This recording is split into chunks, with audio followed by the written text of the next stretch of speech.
बता दें कि भारतीय कम्युनिस्ट पक्ष का 100वां स्थापना दिवस देश भर में मनाया गया।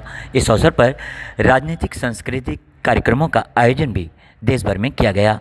मुंबई में भी कई वरिष्ठ दिग्गज नेताओं की मौजूदगी में कार्यक्रम का आयोजन किया गया। आइए देखते हैं मुंबई से इस पूरी रिपोर्ट को।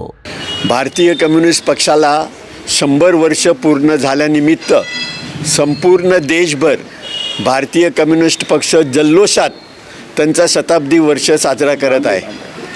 मुंबईमध्ये ठिकठिकाणी भायखळा आहे, चिंचपोकळी आहे, त्याच्याबरोबर आज आम्ही सायन कोळीवाडा येथे भारतीय कम्युनिस्ट पक्षाचा हा शताब्दी वर्ष साजऱ्यासाठी इथे जमलेलो आहे आणि त्यानिमित्त त्याचा फायदा घेऊन आम्ही कम्युनिस्ट पक्षाचे जे महान नेते झालेत, दिवंगत नेते कॉम्रेड गुलाबराव गणाचार्य यांच्या नावाने आम्ही इथे हे वाचनालय सुरू करत आहोत। छोट्याशा प्रमाणामध्ये आहे, ते मोठं होईल ते हळूहळू।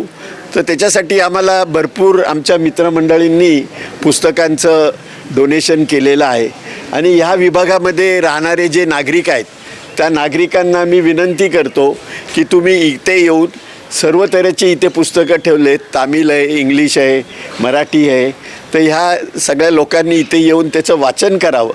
कारण कम्युनिस्ट पक्षाला जो गौरवशाली इतिहास आहे, 100 वर्षामध्ये कम्युनिस्ट पक्षाने ह्या देशासाठी, कामगारांसाठी, कष्टकऱ्यांसाठी, सगळ्यांसाठी कामं केलेली आहेत आणि त्यावेळेसचे जे नेते होते त्या नेत्यांनी हा देश स्वतंत्र होण्यासाठी पण हातभार लावलेला आहे। त्याच्यामध्ये माझे वडील कॉम्रेड गुलाबराव गणाचार्य हे देखील होते, नाना पाटील, कॉम्रेड डांगे, नंतर मग संयुक्त महाराष्ट्राची चळवळ झाली, त्याच्यामध्ये पण या लोकांनी खूप मोठं योगदान दिलेलं आहे। हा क्षण आम्हा भारतीय कम्युनिस्ट पक्षाच्या कार्यकर्त्यांना फार गौरवाचा आहे आणि एक 100 वर्षाची परंपरा आम्हाला लावली याचा अभिमान नक्कीच आहे। पण ह्यावेळी आम्ही सगळ्यांनी प्रण केला पाहिजे की जसे आमचे पूर्वसुरीचे लोक होते, नेते होते, त्यांनी जसं काम केलं तसं आम्हाला करायचं आहे, आम्हाला पुढे जायचं आहे। येता काळ हा कठीण आहे। ह्या देशामध्ये हुकुमशाहीची वारी वाहत आहेत, त्यावेळी सगळ्यांना लांबन करणं, लोकांमधली फूट, धर्मामधली फूट ही सांधणं आणि हा इथला व्यवहार होऊ नये ह्याच्याकरता प्रयत्न करणं हा आमचं कर्तव्य असेल, आम्ही त्याला जागू। भारतीय कम्युनिस्ट पक्षाच्या शतक महोत्सवी वर्षानिमित्त आज या ठिकाणी कॉम्रेड गुलाबराव गणाचार्य यांच्या स्मृतीप्रित्यर्थ एक वाचनालयाचं इथे उद्घाटन होतं आहे। खरं म्हणजे वाचनालय म्हणजे विचारांची त्या ठिकाणी देवाणघेवाण होतं।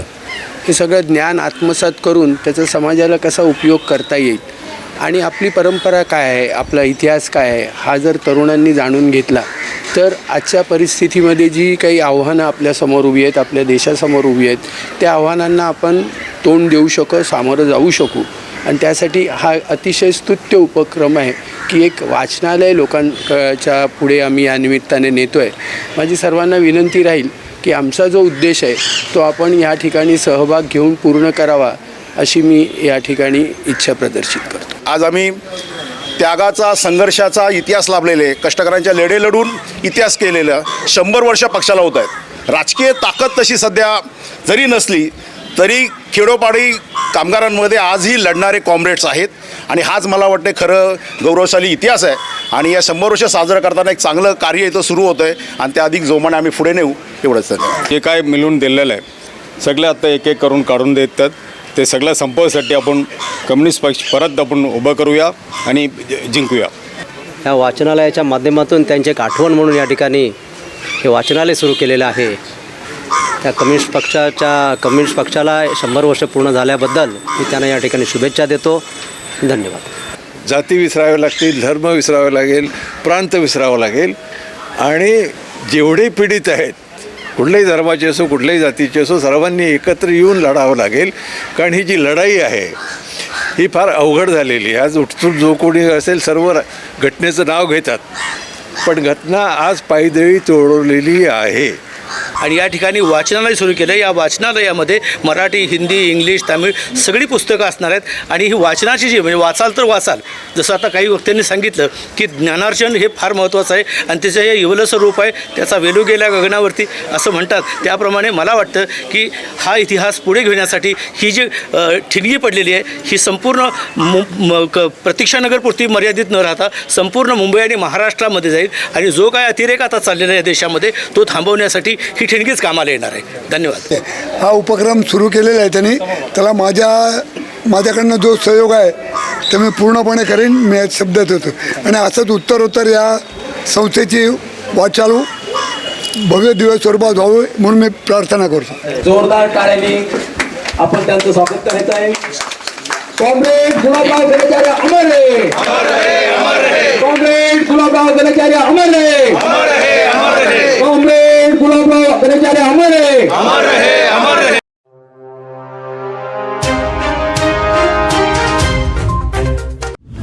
हमें लाइक करें, मुंबई और महाराष्ट्र से जुड़ी हर खबर के लिए STV न्यूज को सब्सक्राइब करें, बेल आइकॉन को प्रेस करें और पाएं ताजा तरीन खबरें.